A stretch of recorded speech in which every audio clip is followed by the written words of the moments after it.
كل سنة وحضراتكم طيبين. عيد قيامة مجيد. دايما عيد القيامة بيجي ومعاه رسالة مختلفة لينا كلنا. الرسالة إنه بعد الموت في حياة، وإنه مفيش نهاية إلا وبعدها بداية. وده اللي قاله رب المجد: أنا هو القيامة والحياة، من آمن بي ولو مات فسيحيا. ولكن علشان نحيا القيامة لازم نعرف معناها ونستمتع بيها هنا في الأرض في حياتنا بشكل يومي. وعلشان كده النهاردة هنكون بنتكلم عن القيامة والحياة، إزاي نقدر نستمتع بيها ونفرح بيها ونستمتع ببركاتها. علشان كده النهاردة هيكون معانا فقرات روحية ونفسية. هتكون الفقرات مقدمة للشباب وللأطفال، هنلعب وكمان هنتكلم عن الأسرة. إزاي هنكون مع بعض بنتكلم عن الفن وهنرنم. والفن كمان بيبقى ليه دور كبير جدا، لأن النهاردة هنتكلم عن الأيقونات اللي بتتكلم عن القيامة وإزاي هي شكل من أشكال الكرازة. كل ده النهاردة في احتفالنا القيامة والحياة. ولكن في البداية خلونا نرحب بمعانا مخلص. أهلا بيك يا مخلص. أهلا بحضرتك. منورنا في القيامة والحياة. ده شرف ليا. احنا مستمتعين النهاردة انك هتكون معانا وانك عامل لنا تصميم حلو كده يتكلم معانا عن القيامة. ده شرف ليا، أنا أتشرف. احنا هنرسم صورة القيامة إن شاء الله. ان شاء الله. كل سنة وانت طيب ومنورنا ومستمتعين باليوم النهاردة. ولو عوزت اي حاجة في الرسم انا معاك. ميرسي. ميرسي لحضرتك. ميرسي بيكي. كل سنة وحضرتك طيبة وكل الموجودين طيبين وبخير. وانت بكل خير. ربنا يحفظك. مشاهدينا هنطلع فاصل ونرجع بأولى فقرات احتفالنا. خليكم معانا.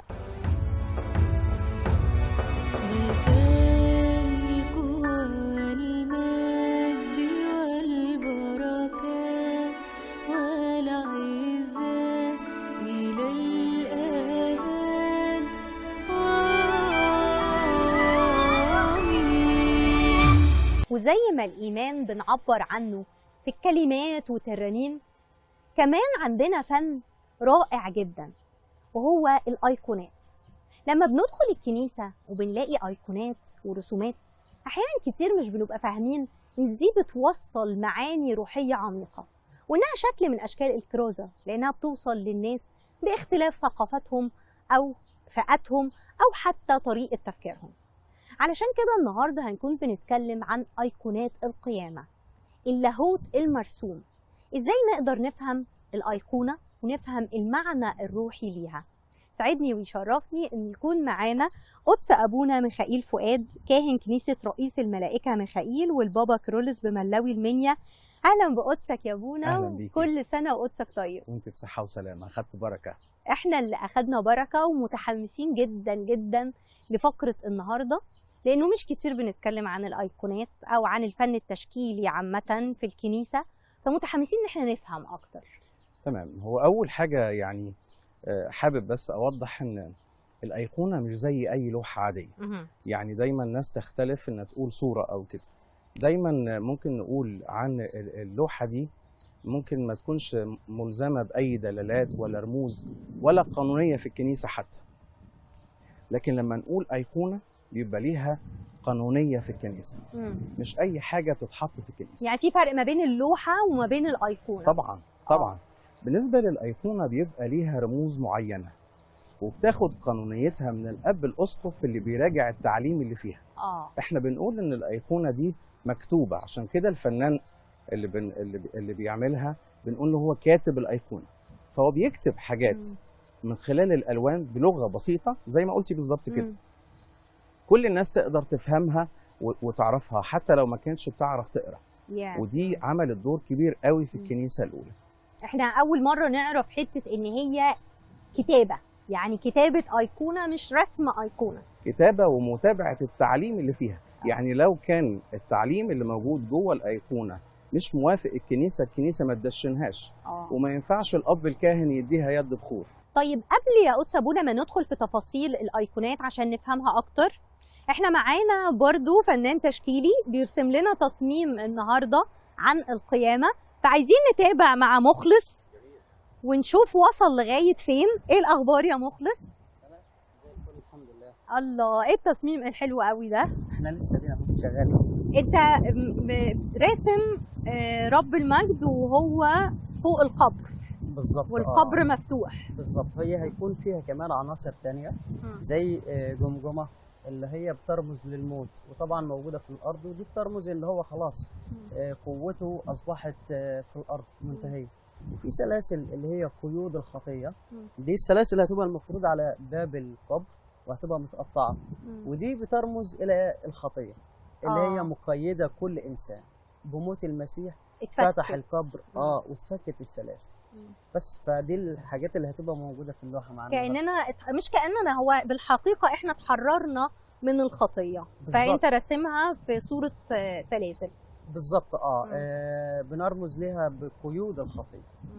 سلاسل بتقيد الإنسان عن وصوله لله، بتقيد الإنسان في كل حاجة يعني. مش بس بيفرق معاك يا مخلص لما تدخل الكنيسة انك تتأمل الايقونات اللي موجودة او الرسومات اللي موجودة وبتفهم منها رسالة معينة؟ اكيد طبعا. اي لوحة او اي ايقونة او اي صورة داخل الكنيسة بيكون لها رمز ولها معنى. وايقونات او الصور اللي بتكون موجودة في الكنيسة بتكون يعني حاجة طقسية. يعني مش اي صورة ينفع تتحط في الكنيسة، ومش اي صورة او اي ايقونة ينفع تتحط. فكل صورة طبعا بيكون لها رمز. ومن المفروض ان اي انسان لما يدخل الكنيسه مش بس يعتقد ان دي مجموعه صور، لا، هو يسال المفروض هي الصوره دي بترمز لايه، حتى لو هو مش عارف. فالصور طبعا لغه قويه جدا. صحيح. والمفروض كل انسان يتعلم منها. بشكرك جدا يا مخلص، وبنشكرك على فنك الجميل ده. استمر وكمل التصميم، مستنيين ان احنا نشوف في النهايه هيبقى ايه. اكيد. ماشي. قدس ابونا واحنا بنتكلم، احنا مخلص قال نقطة مهمة جدا، انه مش اي تصميم فعلا بيتعرض في الكنيسة، وان المفروض لما ندخل الكنيسة نسأل التصميم ده او الايقونة دي هدفه ايه. وده اللي احنا هدفنا النهاردة، ان احنا نفهم ايقونات القيامة. ايه اكتر حاجة بنركز عليها في ايقونات القيامة؟ اول حاجة ايقونة القيامة دي ايقونة مميزة في الكنيسة القبطية، وكمان الفنان القبطي اتميز فيها ان هو عمل ايقونه اللي احنا بنسميها الاناستاسيس. الايقونه دي مميزه ان هي، وكمان في منها في البيزنطي طبعا، ان هو بيجي سيد المسيح وقائم بين الاموات ويصعد بايديه الاثنين ادم وحواء من الجحيم. دي بنشوفها كتير. ودي الايقونه دي مميزه وهي محبوبه بالنسبه لي انا شخصيا، لان الايقونه دي بتظهر لنا عمل السيد المسيح مع البشريه، مش وجوده بس ان هو قائم. عشان كده احنا عندنا ايقونات كتير قوي عن القيامه بتبقى موجوده واثريه برضه وقديمه برضه، فيها السيد المسيح لوحده وهو ماسك الرايه اللي بتدل على الانتصار بالزبط. وفيها المريمات وهم جايين، وكمان الحجر اللي متدحرج وعليه الملاك ميخائيل. يعني الايقونه دي موجوده، بس الافضل دي. يعني جميل جدا ان لما بنفهم بنحس انه في عمق كده احنا وصلنا له ببساطه، بحاجات بسيطه جدا ممكن تكون بتعدي قدامنا على طول واحنا مش مدركينها. قدس ابونا، ايه الرساله اللي تحب توجهها للقيامه من خلال الايقونات؟ ايه الحاجه اللي تحب تقولها لكل المشاهدين النهارده اللي يعني اتفتحت قدامهم مفاتيح جميله عن الايقونات، ويمكن هياخدوا بالهم الوقت الجاي لما يدخلوا الكنيسه انه يركزوا في كل ايقونه؟ طبعا انا بتمنى كل حد يعني، وكل خادم بالذات، لما يجي يزور دير في اثناء الرحلات يكون محضر كويس جدا ايه الدير اللي رايحه وايه الايقونات اللي موجوده فيه. وبرضه عشان ما نكونش متعصب للايقونه، كمان فن العماره اللي موجود والنسيج والحاجات اللي موجوده القبطيه اللي موجوده، لكن لو عرفها هيقدر يشرحها لكل اولاده ومخدومينه. فبدل ما هو يدخل زي ما دخل الدير وخرج، لا، هيعرف يقرا وهيتبسط بيها وهيعرف هويته ويعرف يتعلم من الكتاب المفتوح قدامه. ودي حاجات منتشره جدا في الاديره. احنا عندنا كنوز في الاديره وفي الكنائس الاثريه، لو عرفناها وعرفنا نفك الحاجات اللي عليها احنا هنكون شعب مثقف جدا ومبسوطين قوي بثقافتنا ومفتخرين بيها، بدل ما غيرنا هم اللي بيفسروها لنا يعني. بشكر قدسك جدا جدا، وفرحانين بانه حتى الفن بيوصل رساله. وده اللي احنا بنقوله دايما، انه الله لما خلقنا بطبيعتنا موهوبين في الكلمات والالحان والفن، فكله في الاخر اللي يوصل رساله ربنا دي حاجه جميله جدا، وفرحانين بيها جدا، وفرحانين بحضورك معانا انك فكيت لنا مفاتيح كتير احنا ما كناش فاهمينها وما كناش عارفين ايه رمزيه او معاني روحيه من الايقونات. كنيسه جميله ومليانه كنوز نفتحها بقى. اشكر قدسك جدا، وكل سنه وقدسك طيب بصحه وسلامه. أليسوس أنستي. كان معانا قدس ابونا ميخائيل فؤاد كاهن كنيسه رئيس الملائكه ميخائيل والبابا كرولس بملاوي المنيا. كل الشكر يا قدس ابونا، شرفتنا. العفو، خدنا بركه مسيحه. في نهايه يومنا النهارده كان يومنا مليان بالفقرات، يا رب تكونوا استمتعتوا معانا. كنا بدينا الاول مع مخلص في تصميم هو عمله لنا، فاشرح لنا يا مخلص التصميم بعد ما انتهى وخلص، صراحه رائع جدا. ربنا يخليك. هنا الصوره بتتكلم عن القيامه، تمام، وهنا ده القبر فاضي، وطبعا زي ما هنا واضح ان سلاسل، ودي اللي انا كنت اتكلمت عليها ان هي القيود، السلاسل بترمز للقيود. فطبعا لما المسيح صعد وقام فالسلاسل خلاص اتقطعت، ما عادش في قيود، ما عادش في خطيه على الانسان. الجمجمه بترمز للموت، الموت اتهزم بقيامه السيد المسيح، هزم الموت. فاللوحه كلها بتتكلم عن قيامه المسيح. بس هنا في شعاع طالع، وده بيرمز للنور او للحياه بعد قيامه المسيح. عجبني التصميم قوي يا مخلص، لانه انا حاسه انه لو هنكتب ايه هنقول ليس هو ها هنا لكنه قام كما قال.